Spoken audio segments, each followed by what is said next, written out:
আমার বানারা বাইরাম, আল্লাহ রাব্বুল আলামিন সূরাতুল হজের 34 নম্বর আয়াতে আল্লাহ রাব্বুল আলামিন বলেন, ওয়ালিকুল্লি উম্মাতিন জাআলনা মানসাকান লিয়াযকুরুসমাল্লাহ ফি আইয়ামিন মা'লুমাতিন على ما رزقهم من بهيمة الأنعام। আল্লাহ রাব্বুল আলামিন বলেন, প্রত্যেক জাতি, প্রত্যেক নবী এবং নবীর উম্মতদের জন্য নির্ধারিত একটি ইবাদত ছিল কুরবানি। সুবহানাল্লাহ। কুরবানি নামক ইবাদতটি প্রত্যেক নবী আম্বিয়া কেরামের উম্মতের একটা ইবাদত ছিল। শুধুমাত্র আমাদের জন্য তা নয়, তবে সিস্টেমটা ভিন্ন ছিল। আদম আলাইহিস সালাতু ওয়াস সালামের দুই ছেলে হাবিল এবং কাবিল, এই দুইজন থেকে কুরবানি শুরু হয়েছে। আদম আলাইহিস সালাতু ওয়াস সালাম এবং আম্মা জান হাওয়া আলাইহা সালাতু ওয়াস সালাম দুজন হলেন পৃথিবীর সর্বপ্রথম মানব এবং সর্বপ্রথম মানবী। আমাদের মা হাওয়া আলাইহা সালাতু ওয়াস সালামের গর্ভে একসাথে দুইজন সন্তান ডেলিভারি হতো, দুনিয়াতে আসতো একসাথে দুইজন সন্তান। একজন সন্তান হতো ছেলে, আবার সাথেই ছেলে এবং মেয়ে যমজ সন্তান জন্ম নিত হাওয়া আলাইহিস সালাতু ওয়াস সালামের গর্ভে। এইভাবে আমার প্রাণেরা ভাইয়েরা, মানুষের সংখ্যা পৃথিবীতে বাড়ার জন্য সর্বপ্রথম মানবী আমাদের সকলের মা হাওয়া আলাইহাস সালাতু ওয়াস সালামের ঘরে জন্ম সন্তান ভূমিষ্ঠ হতো এবং একজন ছেলে আর একজন মেয়ে, এইভাবে ডাবল ডাবল জন্ম নিত হাওয়া আলাইহিস সালাতু ওয়াস সালামের গর্ভে। হাবিলের সাথে তার যেই বোন জন্ম নিল, হাবিলের সাথে জন্ম নেওয়া বোনটি ছিল অনেক সুন্দর। অপরদিকে কাবিলের সাথে যেই সন্তান, যেই মেয়ে কন্যা সন্তান বোন জন্ম নিয়েছে, ওই সন্তানটি ছিল খুবই কুৎসিত। আল্লাহ রাব্বুল আলামিনের ফয়সালা হলো, তখন তো মানুষ ছিল না, বিবাহের যখন বয়স হয়ে যাবে, এক গর্ভের ছেলে আরেক গর্ভের মেয়েকে বিবাহ করবে, এটাই নিয়ম ছিল। প্রথম গর্ভের ছেলে দ্বিতীয় গর্ভের মেয়েকে বিবাহ করা তখনকার আদম নবীর শরীয়তে এটা জায়েজ ছিল, এটা হালাল ছিল। এই মর্মে আল্লাহ পাক রব্বুল আলামিন আদম আলাইহিস সালাতু ওয়াস সালামকে বিধান দিয়েছেন, শরীয়ত দিয়েছেন যে হাবিলের সাথে যেই মেয়ে কন্যা সন্তান জন্ম নিয়েছে তার বিবাহ হবে কাবিলের সাথে, আবার কাবিলের সাথে যেই সুন্দরী মেয়ের জন্ম হয়েছে তার বিবাহ হবে হাবিলের সাথে। কিন্তু কাবিল সেই বিবাহটা মানতে রাজি না, কারণ তার সাথে যেই মেয়ের বিবাহ ঠিক করেছেন আদম আলাইহিস সালাতু ওয়াস সালাম, সেই মেয়েটা ছিল কালো, কুৎসিত, দেখতে খারাপ। মানুষ কিন্তু এখন লাল চামড়ার পিছনে দৌড়ায়, ঠিক না বেঠিক? বিয়ে করার সময় বংশ আছে কিনা, নামাজি কিনা, দিনদার কিনা, মা ভালো কিনা, বাবা ভালো কিনা, এটা দেখে না। লাল চামড়া দেখলেই শুধু ফাল ফারে, ঠিক না বেঠিক? এটা হলো কাবিলের অভ্যাস। আদম আলাইহিস সালাতু ওয়াস সালামের কোলাঙ্গার ছেলে কাবিল থেকে এই প্রথাটা চালু হয়েছে যে শুধুমাত্র লাল চামড়া দেখলেই দৌড়ানো যাবে না, মেয়েটা দিনদার কিনা, আলেম কিনা, কোরআন শরীফ পড়তে পারে কিনা, নামাজি কিনা, বংশ ভালো কিনা দেখার দরকার আছে না নাই? আর যদি না দেখে বিবাহ করো, ওই মেয়ে থেকে যত সন্তান জন্ম হবে সবগুলা হবে বেজন্মা। জোরে বলেন ঠিক না বেঠিক? আদম আলাইহিস সালাতু ওয়াস সালামের সন্তান দুইজন, হাবিল এবং কাবিল। আল্লাহর পয়গম্বর আদম নবী দুই ছেলেকে ডাক দিয়া বললেন, ও সন্তানেরা, হাবিলের বিবাহ হবে সুন্দরী রূপসী মেয়ের সাথে, আর কাবিলের বিবাহ হবে কালো কুৎসিত মেয়ের সাথে। এটাই আল্লাহর ফয়সালা, আমার ফয়সালা নয়। কাবিল ডাক দিয়া বলে, ও বাবা, এই ফয়সালা আমি মানি না, প্রয়োজনে আমার ভাইকে হত্যা করে আমি সুন্দরী বোনকে বিবাহ করব। জোরে বলেন নাউজুবিল্লাহ। আল্লাহ সেই ঘটনাই সূরাতুল মাইদার ২৭ নম্বর আয়াতে উল্লেখ করে জানায় দিয়েছেন, ওয়াতলু আলাইহিম নাবা ইবনাই আদম বিল হক ইয ক্বারবা কুরবানান ফাতুকবিলা মিন আহাদিহিমা ওয়া লাম ইউতাকাব্বাল মিনাল আখার। আল্লাহু আকবার। মহান আল্লাহ রাব্বুল আলামিন বিশ্ব নবী রাহমাতুল লিল আলামিনকে জানায় দিলেন, নগো নবীজি, ও আমার বন্ধু প্যারা হাবিব, আপনি তেলাওয়াত করে শোনান ওই যে কোরবানির ইতিহাসের ঘটনা। হাবিল এবং কাবিল যে কোরবানি করেছিল, বাবার দরবারে গিয়া বলল, আমি তো সুন্দরী মেয়ে ছাড়া বিবাহ করব না। আল্লাহ জানায় দিলেন জিবরাইলের মারফতে, ও আদম নবী, আপনার সন্তান দুজনকে বলে দিন কোরবানি করার জন্য, যার কোরবানি আল্লাহর দরবারে কবুল হবে সেই সুন্দরী মেয়েকে বিবাহ করবে। সুবহানাল্লাহ বলবেন না? আমার বানারা ভাইয়েরা, হাবিল সে পশু পালন করত, মেষ চড়াতো। তার পশুর পক্ষ থেকে একটা পশু আল্লাহর রাস্তায় কোরবানি দিয়ে দিল। আর কাবিল সে শাক সবজি চাষ করত, কৃষি কাজ করত। তার কৃষি কার্য থেকে কিছু সামানাদি আল্লাহর রাস্তায় কোরবানি করে দিল। তখনকার সময়ের শরীয়ত ভিন্ন ছিল। কোরবানি করে আমরা যেভাবে কোরবানির গোশত নিজেরা খাই, গরিবরে খাওয়াই, আদম নবীর সময় শরীয়ত ভিন্ন ছিল। চাটিয়াল ময়দানে কোরবানির পশু রেখে আসা হতো, আর আকাশ থেকে এসে যার কোরবানির যন্ত্র পশুটা জ্বালায় দিবে, তার কোরবানিটাই আরশের মালিক আল্লাহ কবুল করে নিবে। সুবহানাল্লাহ। এটা আদম নবীর শরীয়ত, মুহাম্মদুর রাসূলুল্লাহ শরীয়ত এটা না। আমার বানারা ভাইয়েরা, আল্লাহ রাব্বুল আলামিনের ফয়সালা তো প্রথম থেকেই আল্লাহ জানায় দিয়েছেন আদমকে প্রথম গর্ভের সন্তানের সাথে দ্বিতীয় গর্ভের সন্তানের বিবাহ দাও। এই মর্মে আল্লাহ হাবিলের কোরবানি কবুল করে নিলেন। হাবিলের পশু জবাই করাকে আকাশ থেকে অগ্নি স্ফুলিঙ্গ এসে জ্বালায় দিল, কোরবানি কবুল হয়ে গেল। অপরদিকে কাবিলের মাথা গরম হয়ে গেল, এত কষ্ট করে আমি ফসলাদি জমায়া আমি কোরবানি করলাম, কিন্তু আমার কোরবানি তো আল্লাহ কবুল করলো না। ডাক দিয়া বলে, ইয ক্বারবা কুরবানান ফাতুকবিলা মিন আহাদিহিমা ওয়া লাম ইউতাকাব্বাল মিনাল আখার। রে কাবিল, আল্লাহ রাব্বুল আলামিন তোমাকেই ভালোবেসেছে, আমার বাবা আদমও তোমাকেই ভালোবেসেছে, এই জন্য আমার সুন্দরী বোনের সাথে তোমার বিবাহ ঠিক করেছে।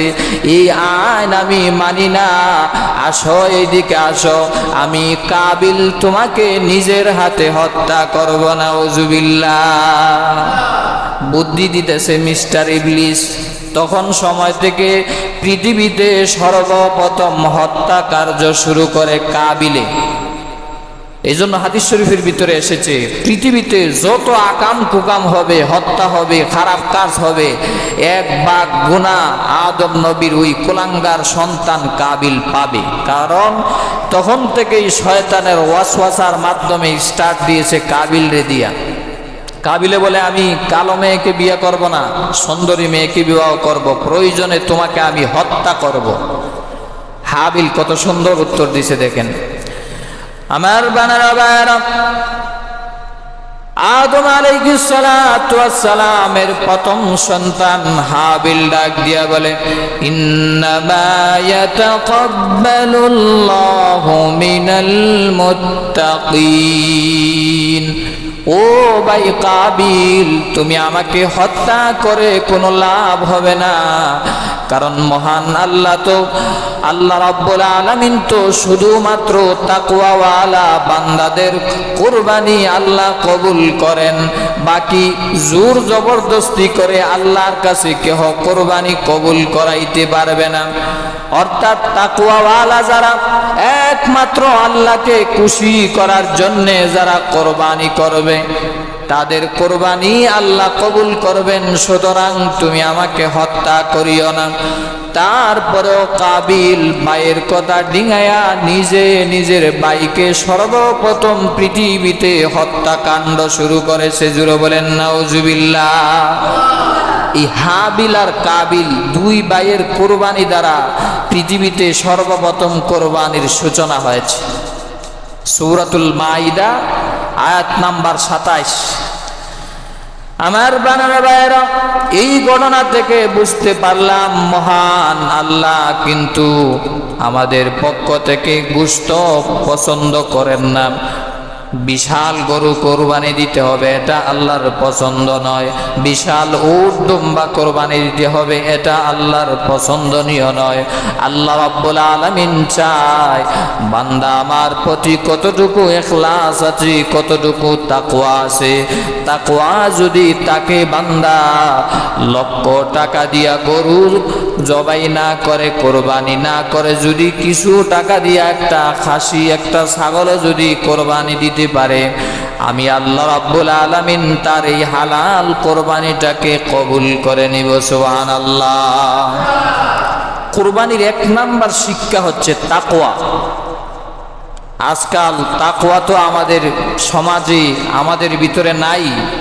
সহজে তাকওয়া বলা হয় আল্লাহর মতই আমার মত, আল্লাহর আনিত বিধানের উপর সব সময় পালন করা। আমার মত গ্রহণযোগ্য নয়, আল্লাহর মতই আমার মত। আর সমস্ত গুনাহ থেকে পরিত্যাগ করা, এটাই হলো তাকওয়া। সমস্ত নেক আমলগুলা করা আর সমস্ত গুনাহগুলা ছেড়ে দেওয়া, এটার নামে কি? তাকওয়া। আজকাল তাকওয়াওয়ালা বান্দা পাওয়া যায় খুব কম। কোরবানি জিগি করে লক্ষ টাকা দিয়া, কিন্তু কোরবানি যেই দিন, ওই দিন আল্লাহর বান্দার ফজরের নামাজ পর্যন্ত নাই। ঠিক না বেঠিক? এই কোরবানি দ্বারা কি হবে?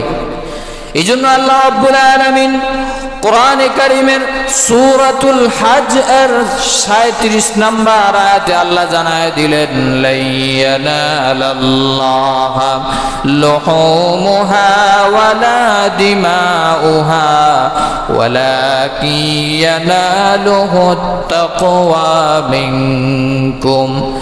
অগণবিজি আপনি জানায় দিন, কোরবানিকৃত পশুর গোশত, রক্ত, লোম ইত্যাদি আমার কাছে আসে না, শুধুমাত্র আসে তার অন্তরের তাকওয়াটুকু। আমি আল্লাহর দরবারে আসে। জুড়ে বলেন সুবহানাল্লাহ।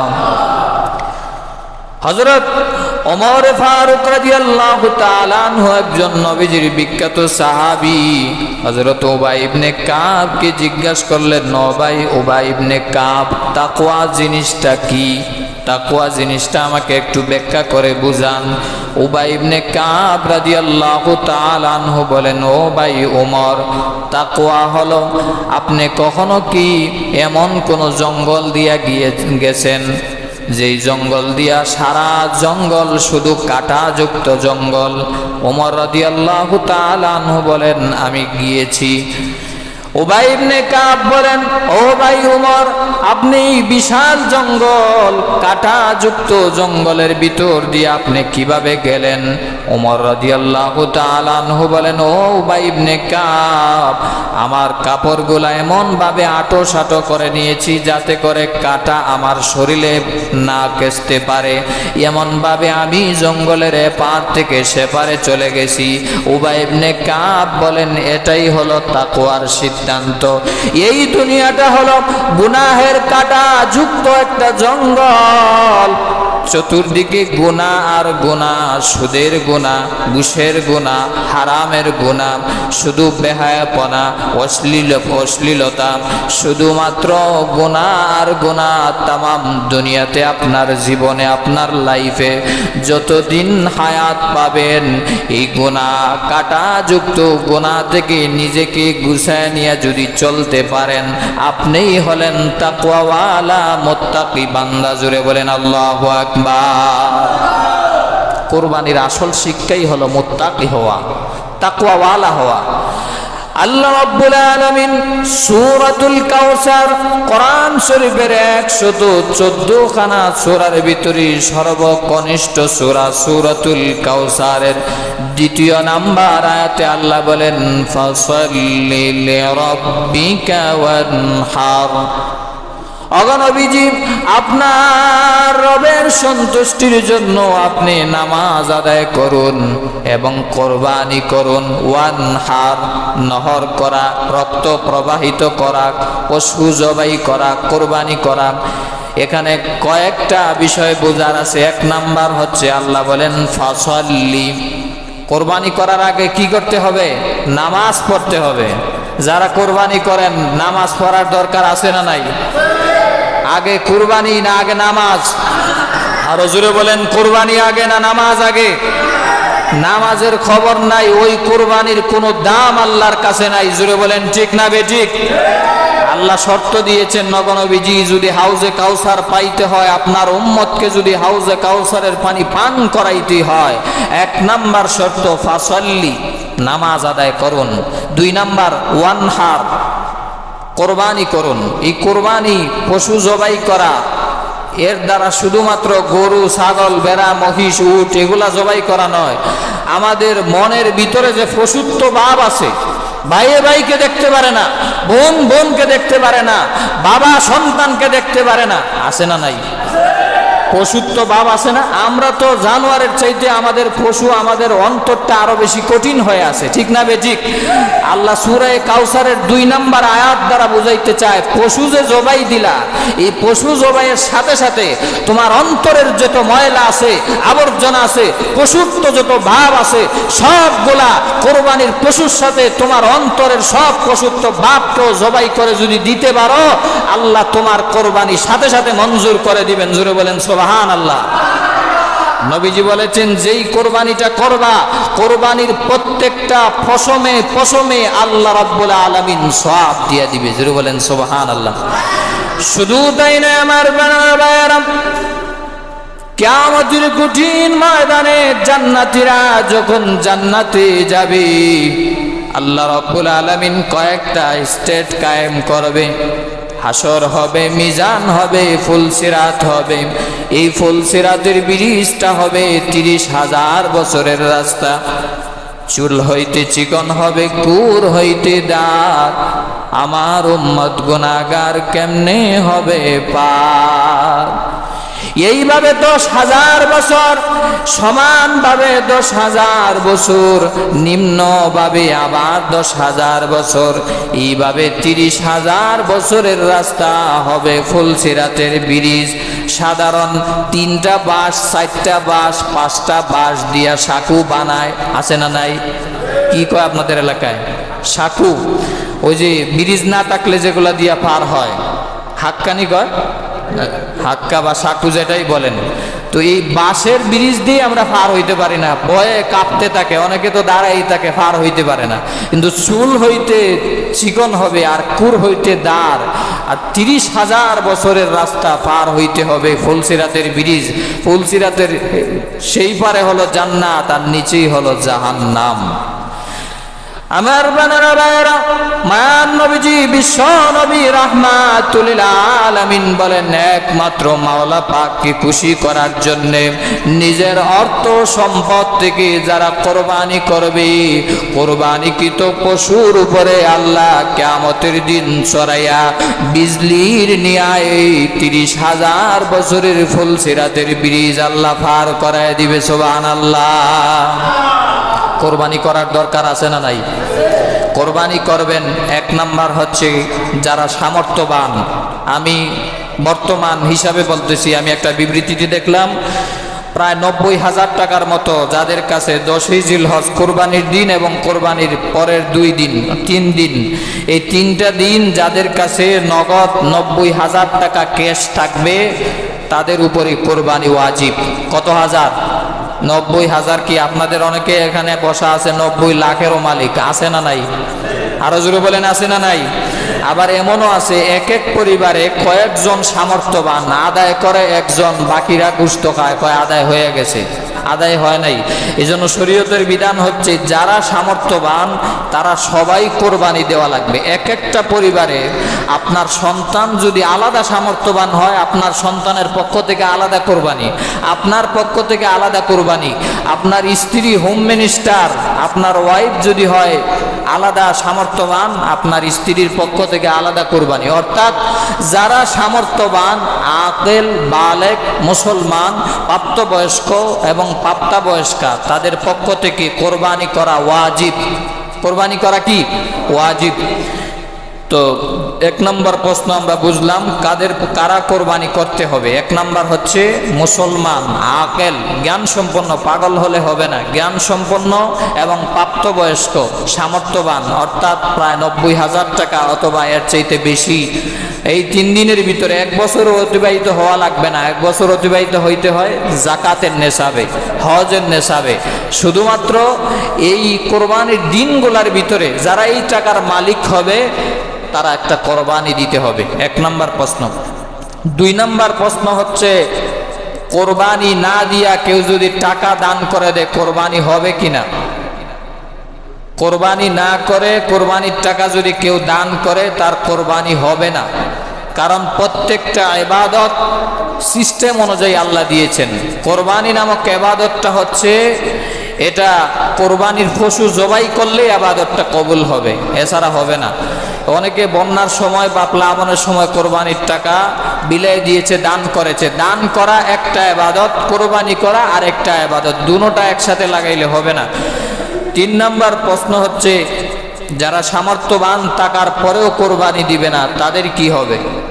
নবীজি সাল্লাল্লাহু আলাইহি ওয়াসাল্লাম বলেছেন যারা সামর্থ্যবান তারপরেও কোরবানি দিল না, টাকা সঞ্চয় করে রাখলো, ফালা ইয়াহদুর মুসাল্লানা, আমি বিশ্বনবী রাহমাতুল লিল আলামিন বললাম সে যেন আমার ঈদগাহে ঈদুল আজহার জামাতে যেন সে আসে না। শুরু বলেন নাউজুবিল্লাহ। আল্লাহ যাকে আসমান, জমিন, লৌহ, কলম সব জাতির জন্য, সব মাখলুকাতের জন্য রহমত করে পাঠাইলেন, ওই দয়াল নবীজি আপনার নামে বদদুয়া করতেছে। নবীজি বলেছেন ফালা ইয়াহদুর মুসাল্লানা, যদি কোরবানির সামর্থ্য টাকার পরেও কোরবানি না দেয় সে যেন ঈদগাহে না আসে, অর্থাৎ সে আমার উম্মতের অন্তর্ভুক্তই না। জোরে বলেন নাউজুবিল্লাহ। এগুলা খুবই গুরুত্বপূর্ণ প্রশ্নগুলো। আমরা অনেক সময় কোরবানির ইতিহাস শুনা চৌকের পানি ফালাই, কিন্তু কোরবানি করি লাখ লাখ টাকা খরচ কইরা কবুল হয় কিনা এটার কোনো খবরই নাই। লক্ষ টাকা দিয়ে কোরবানি করলাম, এই ছাতা যদি কবুলই না হয় তাহলে দিয়া কোনো লাভ হইল? এই মাংস খাওয়া, গোশত খাওয়া এটা তো অন্য সময় কিনা খাইতে পারতেন, ঠিক না বেঠিক? এই জন্য গুরুত্বপূর্ণ বিষয়গুলা ভালো করে খেয়াল করেন, যেহেতু কোরবানি একদম আমাদের সন্নিকটে। এরপরের প্রশ্ন হচ্ছে কোন কোন পশু দ্বারা কোরবানি হবে? 1 নাম্বার হচ্ছে 3 রকম পশু দ্বারা কোরবানি হবে। 1 নাম্বার গরু, মহিষ, উট, এগুলা হলো বড় কোরবানির ভিতরে পশু। আর ছোটর ভিতরে হচ্ছে ছাগল, দুম্বা, বেড়া, এই পশু দ্বারা কোরবানি হবে। এছাড়া বাকি কোনো পশু দ্বারা কোরবানি হবে না। এরপরের প্রশ্ন হচ্ছে গাভী এবং ষাঁড় উভয়টা দিয়ে কোরবানি হবে কিনা? হ্যাঁ, দুটোটার মধ্যে যে কোনো একটা হলেই কোরবানি হবে। এরপরের প্রশ্ন হচ্ছে পশুর বয়স কত হওয়া লাগবে কোরবানির জন্য? এটা কিন্তু একটা শর্ত। অনেকেই ছোট্ট ছাগল অথবা কম বয়সের গরু জবাই দিয়ে দেয়, পরবর্তীতে প্রশ্ন করে আসা। ভালো করে শুনেন, উটের ক্ষেত্রে কমপক্ষে 5 বছর হওয়া লাগবে। যেহেতু আমাদের দেশে এটা অ্যাভেলেবেল না, এই জন্য এই মশালাটা আমি নাই বললাম, উটের ক্ষেত্রে ব্যাখ্যা নাই গেলাম। গরু এবং মহিষ এই পশুর ক্ষেত্রে কমপক্ষে 2 বছর হওয়া লাগবে কোরবানির জন্য। আর ছাগল, বেড়া, দুম্বা এটার জন্য কমপক্ষে 1 বছর হওয়া লাগবে। 1 বছর যদি হয় তাহলে কোরবানি হবে। এছাড়াও মাসালা হলো যদি দেখতে মোটা তাজা হয় এবং সবাই বলে যে মোটামুটি 1 বছরের মতো, তাহলেও কোরবানি হয়ে যাবে। জুড়ে বলেন আলহামদুলিল্লাহ। এরপরের প্রশ্ন হচ্ছে অসুস্থ বা ত্রুটিযুক্ত কোরবানি যদি করে তাহলে কোরবানি হবে কিনা? পশুর ভিতরে অধিকাংশ শরীরেই অসুস্থ আছে না? অনেক সময় রোগা শরীর কোরবানি দিয়ে দেয়, কোরবানি দিয়ে দেই তাহলে আমার পশুটা জাগাত লাগবে, কাজে লাগবে না। ফুলসিরাতের ব্রিজ আপনি পার হবেন, এটা যদি হুষ্টপুষ্ট না হয়, মোটা তাজা না হয়, তাহলে তো ওই দিন একদম হইয়া পড়বেন, ঠিক না বে ঠিক? এই জন্য হুষ্টপুষ্ট তাজা এগুলা দেখে কোরবানি দিবেন। হ্যাঁ, যদি অসুস্থতার ক্ষেত্রে দুর্বলতাটা খুব কম হয়, কান দুইটার মধ্যে দুটোটাই যদি না থাকে তাহলে কোরবানি হবে না, পা দুইটার মধ্যে দুটোটাই যদি লেংরা থাকে তাহলে কোরবানি হবে না। এমন অসুস্থতা হতে হবে যে দেখতে যেন বোঝা না যায় যে এটা অসুস্থ বা রোগী, তাহলে কোরবানি হয়ে যাবে। এরপরের প্রশ্ন হচ্ছে বাঘে কোরবানি করা যাবে কিনা? আসল পয়েন্টটা ভালো করে শুনেন। বাঘে কোরবানি আমরা করি কি করি না? আরো জোরে বলেন, করি না? অনেকেই এখন মানে নিজে কোরবানি একা না করে বাঘে কোরবানি করার ক্ষেত্রে বেশি মাইল হয়, বেশি আকৃষ্ট হয়। ভালো করে শুনেন, যারা বাঘে কোরবানি করবেন, 1 নাম্বার হচ্ছে গরুর ক্ষেত্রে 7 ভাগে কোরবানি দেওয়া যাবে। আর ছাগল, বেড়া, দুম্বার ক্ষেত্রে একজনেই কোরবানি দিবেন 1 ভাগে। আর গরু, মহিষ এবং উট এই 3টা পশুর ক্ষেত্রে 7 ভাগে কোরবানি দেওয়া যাবে। তবে যারা কোরবানিতে অংশগ্রহণ করবেন, 7 ভাগ হোক, 5 ভাগ হোক, 4 ভাগ হোক, তাদের প্রত্যেকের টাকা হালাল হওয়া লাগবে, ঠিক না বে ঠিক? এর ভিতরে 5 জন, 4 জন, 7 জন, একজনের যদি 1 লক্ষ টাকার ভিতরে 100 টাকা যদি হারাম হয়, একজনের কোরবানি নয়, পুরা 7 জনের কোরবানি বাতিল হয়ে যাবে। জোরে বলেন নাউজুবিল্লাহ। এই জন্য খবরদার, টাকা পয়সা আছে যাদের, তারা একা দেওয়ার চেষ্টা করেন। আর যদি মনে করেন আমার টাকা পয়সা নাই, আপনি দরকার নাই আপনার বাঘে কোরবানি দেওয়ার, একটা খাসি দিয়ে কোরবানি দেন, কবুল করে নিবে কে? আরো জোরে বলেন কে? এই জন্য বাঘে যারা কোরবানি দিবেন সাবধান, সুদখোর, ঘুষখোর, জুয়াখোর, মদখোর, গাঞ্জাখোর আছে না নাই? আরো জোরে বলেন আছে না নাই? আরে মিয়া, জুয়া খেললা নিজের বউটারে পর্যন্ত বন্ধক দেয়, আছে না নাই? যদিও আপনাদের দৌলতপুর এলাকায় নাই, অন্য এলাকাতে আছে না নাই? সেই এই সমাজে, এলাকায় সবচাইতে বড় কোরবানি দেয় নাম ফুটানোর জন্য, ঠিক না বে ঠিক? এই জন্য যারা বাঘে কোরবানি দিবেন সাবধান, টাকা যেন হালাল হয়, আগেই দেখে লইবেন মানুষটা সলিড কিনা, কই থেকে ইনকাম করে, কই থেকে টাকা আসে। আর না হয় আপনি আলাদা একটা খাসি জবাই দিয়া দেন, আল্লাহ কবুল করে নেবে। আর যদি সামর্থ্য তাকে পোড়া গরু দেন, আপনি একাই যদি 7 ভাগের একাই দিয়া দেন, তাহলেও কোনো সমস্যা নাই, কবুল হয়ে যাবে ইনশাআল্লাহ। এরপরের প্রশ্ন হচ্ছে এক পরিবারের কয়েকজন যদি সামর্থ্যবান থাকে, এই প্রশ্নের উত্তরটা আমি আগেই বলেছি। আলাদা আলাদা সামর্থ্যবান যারা, তারা প্রত্যেকেই আলাদা আলাদা কোরবানি আদায় করে নেবেন। এরপরের প্রশ্ন হচ্ছে ঋণ দিবে না কোরবানি দিবে? জানার দরকার আছে না নাই? কথা বলেন, আছে না নাই? ঋণ দিবে না কোরবানি দিবে? অনেক মানুষ আছে ব্যবসা করে, বাণিজ্য করে, লক্ষ লক্ষ টাকার কারবার করে, তাদের ঋণ সারা বছরই থাকে, সারা জীবনই থাকে, আছে না নাই? তারা মানে ঋণ দিয়েই তারা ব্যবসা করে। এইরকম লোক যদি হয় তাহলে কোরবানি দিতে পারবে, কোনো সমস্যা নাই। আর এরকম লোক যদি হয় যে আমি যদি এখন কোরবানি দিই তাহলে ঋণের টাকা দেওয়া আমার দ্বারা সম্ভব হবে না, তাহলে বাবা তোমার কোরবানি দেওয়ার দরকার নাই, তুমি আগে মানুষের ঋণটা আদায় করো। জোরে বলেন ঠিক না বে ঠিক? আর না হয় মানুষরে কষ্ট দিয়া, পশু খাইয়া, পুষ্ট খাইয়া কোনো লাভ হবে না। এই জন্য প্রশ্ন বুঝতে পারলাম যে ঋণ দিবে কিনা, কোরবানি দিবে। এরপরের প্রশ্ন হচ্ছে আকিকা ও কোরবানি একসাথে করা যাবে কিনা। আমাকে কয়েকদিন আগেও একজনে প্রশ্ন করছে, হুজুর আকিকা করব, এটা কি কোরবানির সাথে দিয়ে দিব না আলাদা দিব? দেখেন ভালো করে শুনেন, আকিকা ও কোরবানি একসাথে দেওয়া যাবে কিনা। দুইটা কিন্তু আলাদা আলাদা ইবাদত। আপনার সন্তানের ক্ষেত্রে মা বাবার দায়িত্ব কয়েকটার ভিতরে একটা দায়িত্ব হচ্ছে সন্তানের জন্য আকিকা করা। ছেলে সন্তান হলে 2টা খাসি, মেয়ে সন্তান হলে 1টা খাসি দেওয়া, আল্লাহর রাস্তায় কোরবানি করা মানে জবাই করা, বিলিয়ে দেওয়া, এটা মা বাবার দায়িত্ব। ছেলের ক্ষেত্রে 2টা, মেয়ের ক্ষেত্রে 1টা। আর এই আকিকাটার মূল উদ্দেশ্য হচ্ছে সরকারিভাবে দেখবেন বাচ্চা যখন ভূমিষ্ঠ হয় কয়েকদিন পরেই একটা টিকা দেয়। প্রত্যেকের বাম হাতে দেখবেন দাগ আছে না নাই? আরো জোরে বলেন আছে না নাই? এই টিকাটা দেওয়ার উদ্দেশ্য হচ্ছে বাকি জীবন যেন আলসার, ক্যান্সার, রোগ মুক্ত, বড় বড় ধরনের রোগ থেকে যেন হেফাজত হয়, এই জন্য সরকারিভাবে ইঞ্জেকশনটা ভিতরে ঢুকায় দেয়। আকিকাটাও হলো আল্লাহর পক্ষ থেকে ইঞ্জেকশন এবং টিকা। আপনার বাচ্চা যেন আফত বিপদ বালা মুসিবত থেকে আজীবন আল্লাহর হেফাজতে চলে যায়, এই জন্য আল্লাহর রাস্তায় আপনি আকিকা করলেন। জোরে বলেন সুবহানাল্লাহ। আলাদা যদি দিতে পারেন এটা উত্তম, এটা ভালো, এটা বেস্ট। আর যদি কোরবানির সাথে দিয়ে দেন, কোরবানির নামটা আলাদা এবং আকিকার নাম আলাদা, আদায় হয়ে যাবে। তবে উত্তম হচ্ছে আলাদা দেওয়া। এরপরের প্রশ্ন হচ্ছে পশুর চামড়া। পশুর চামড়া আমরা অনেক সময় এদিক সেদিক করে ফেলি। পশুর চামড়ার ক্ষেত্রে এটা হচ্ছে গরিবের হক। গোশতটা আমরা এখানে আরেকটা প্রশ্ন বুঝি, আমাদের যে কোরবানিকৃত পশুটা, এটা কেউ যদি মনে করেন যে আমি সারা বছর একবার কোরবানি দিলাম আর মূল উদ্দেশ্যই হচ্ছে যে আমি কোরবানির গোশতটা খাবো, এটাই যদি আপনার উদ্দেশ্য হয় তাহলে আপনি ফ্রিজ ভর্তি করে রাখেন, সারা বছর খান, এটাও জায়েজ আছে। যে আপনি একা খাইবেন এটাও জায়েজ আছে, কোনো সমস্যা নাই। তবে কোরবানির গোশতটাকে 3 ভাগ করা সুন্নাত। 1 ভাগ নিজের মধ্যে, 2য় ভাগ পরিবার পরিজন আত্মীয় স্বজনের ভিতরে, 3য় ভাগ গরিব মিসকিনকে। এই 3টা ভাগ করবেন। প্রত্যেকেই যারা আলাদা আলাদা কোরবানি দেন ভালো করে শুনেন, সবাই কি করে 5 ভাগে 4 ভাগে কোরবানি দেয় আর 1টা ভাগ গরিবের জন্য রাখে, বাকিগুলা নিজের প্যাকেটে ঢুকায় দেয়। আছে না নাই? আপনার অংশের ভিতরে যেটা পড়েছে এর ভিতরে 3টা ভাগ করবেন। আমি বারবার ভালো করে বুঝাইতেছি, এরপরেও যদি ভুল করেন কোরবানি হবে না, হবে না, হবে না, এটাই বাস্তব। আপনার লক্ষ লক্ষ টাকা একদম বিফলে যাবে। এই জন্য কোরবানি করার ক্ষেত্রে 3টা ভাগ হবে। 1 নাম্বার নিজের মধ্যে রাখবেন। নিজে যেহেতু কোরবানি দিয়েছেন, আদম আলাইহিস সালাতু ওয়াস সালামের শরীয়ত ছিল কোরবানিকৃত পশুর গোশত আল্লাহ জ্বালায় দিত।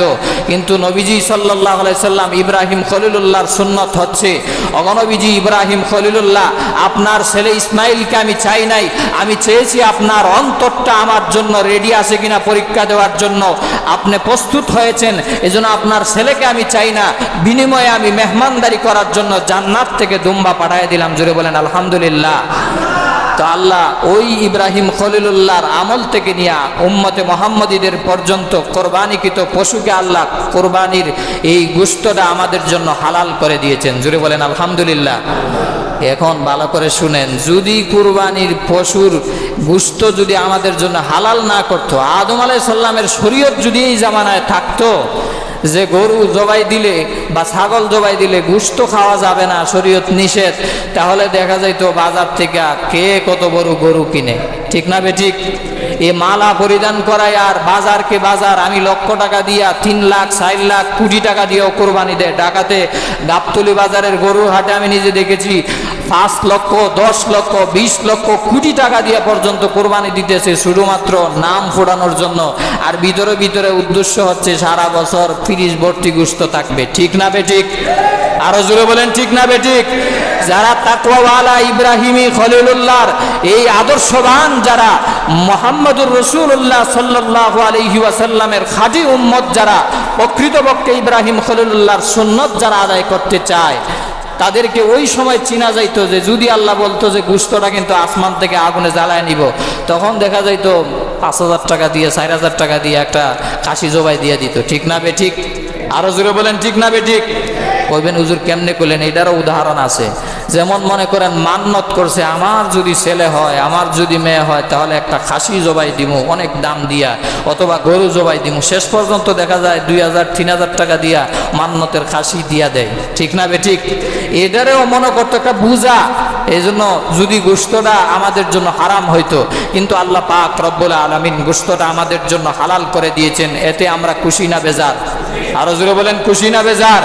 এই জন্য গোশতটাকে ভাগ করবেন বাবাজি 3টা ভাগে। 1 নাম্বার হবে নিজে যিনি কোরবানি দিবেন ওনার কাছে 1 নাম্বার ভাগ। 2 নাম্বার পরিবার পরিজন। এটা পাল্লা দিয়া মাইফা ভাগ করতে হবে, আন্দাজে চৌকের ধারণা করলে ভাগ করলে হবে না। এটা শরীয়ত, এটা আমার কথা না।